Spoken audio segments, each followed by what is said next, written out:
그리고 리비아는 아무래도 한국에서 보유하고 계신 분들도 좀 많아가지고 네. 관심 있으실 것 같아서 요거부터 조금 짚고 넘어가야 될 것 같다. 네네. 우선 저희가 요거를 올해 초가 아니라 작년 말에 이제 한번 겪었던 일이에요. 그래서 네. 요거에 대해서 좀 저희가 상기할 필요는 있을 것 같은데, 음. 이게 금리가 좀 급격하게 오르던 시기에는 항상 이런 성장주들이 영향을 좀 많이 받는 경향이 있을 수밖에 없고요. 네네. 그게 네. 뭐 이제 뭐 되게 아카데믹하게 가면은 이제 그 어떤 그 현재의 가치, 미래의 네. 가치를 땡겨서 현재의 가치를 구할 때 이제 쓰이는 금리가 올라가 버려서 그런 것도 있거든요. 근데 그런 거를 벗어나서라도 이제 그 네. 이런 스타트업이라든지 이런 기업들은 자금 조달 이슈가 항상 따라다녀요. 그래서 네. 작년에 이제 리비안을 짓누르고 있었던 어떤 그 이슈는 뭐냐면, 스타트업 기업들이 살아날 수 있을 것이냐.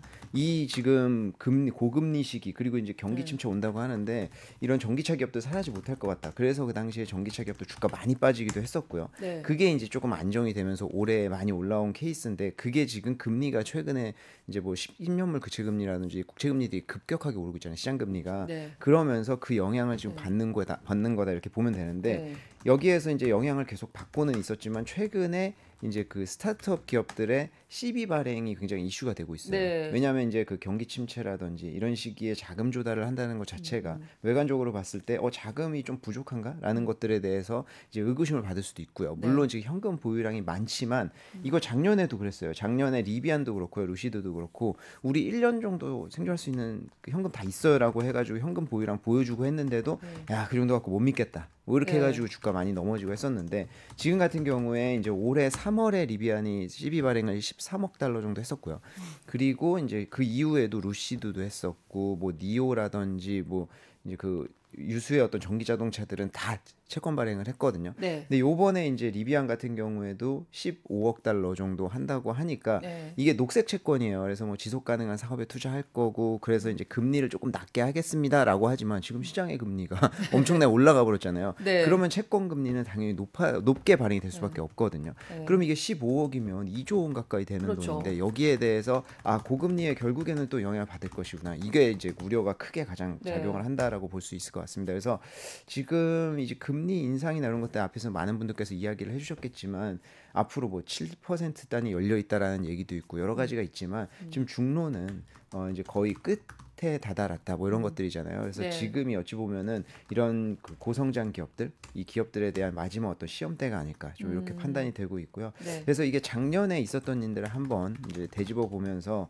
판단을, 이제 보유하고 계신 분들이라든지 이런 분들 좀 판단을 해보시면 좋을 것 같습니다. 그러니까 지금 같은 어떤 금리가 굉장히 불안한 상황이기 때문에 사실 뭐 전환사채 처음 발행하는 것도 아닌데 지금의 충격이 굉장히 크게 다가오는 것 같아요, 투자자들한테. 네, 맞습니다. 지금 금리가 아무래도 좀 안정될 기미를 사실 잘 안 보이고 있잖아요. 그래서 네. 또 오늘 고용 지표가 굉장히 중요한 거고 하다 보니까, 지금 앞으로 이제 다음 주도 굉장히 중요하죠. 네. 다음 주에 뭐 네. 이따 말씀드리겠지만 여러 가지 인플레이션이나 이런 것들이 있기 때문에 이런 네. 지표에 따라서 당분간은 좀 이렇게 증시가 영향을 받을 수밖에 없는 상황이고, 특히 이런 고성장주들은 많이 영향을 받습니다. 지금 테슬라 같은 경우에는 오히려 뭐 그 최근에 이제 그 아크 자산, 이제 그 우리 그 예. 예, 아크 그 자산에서 돈나무님. 엄청나게 예. 팔았잖아요. 네네. 그런데도 주가는 크게 영향받지 않았거든요. 그래서 그런 것들을 좀 판단하면서 지금은 어떤 데 이슈들에 굉장히 민감하게 반응하는지, 지금은 좀 시비 반응이다 이런 것들은 금리가 굉장히 높아지면서 부담이 많이 되는 상황이다, 이런 거에 대해서는 좀 판단을 하고,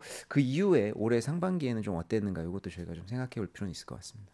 그러니까 사실 리비안의 앞으로의 성장성, 앞으로의 사업 가능성이나 어떤 자금 조달 능력 같은 것에 대해서 그동안에 공부하셔서 신뢰가 있다고 하면 그렇죠, 그렇죠. 네, 가시는 거고 그렇지 않다고 하면 사실 지금 이 기업들이 시험대에 오른 건 맞는 맞아요. 거잖아요. 그러니까 사실 15억 원이 정말 스타트업들은 적은 돈이 아니라. 이게 지금 리비안이랑, 네. 미국에선 리비안, 중국에선 리오토 정도, 이 두 개 정도가 지금 그 생산량이랑 인도량을 계속 늘려가는 상황이거든요. 그러니까 이런 기업들은 사실 크게 문제는 없어요. 근데 지금 전반적으로 시비 발행이나 이런 것들이 외부적인 요인이 지금 작용을 하는 거기 때문에 제가 봤을 때는 너무 뇌아부동할 필요는 없을 것 같아요.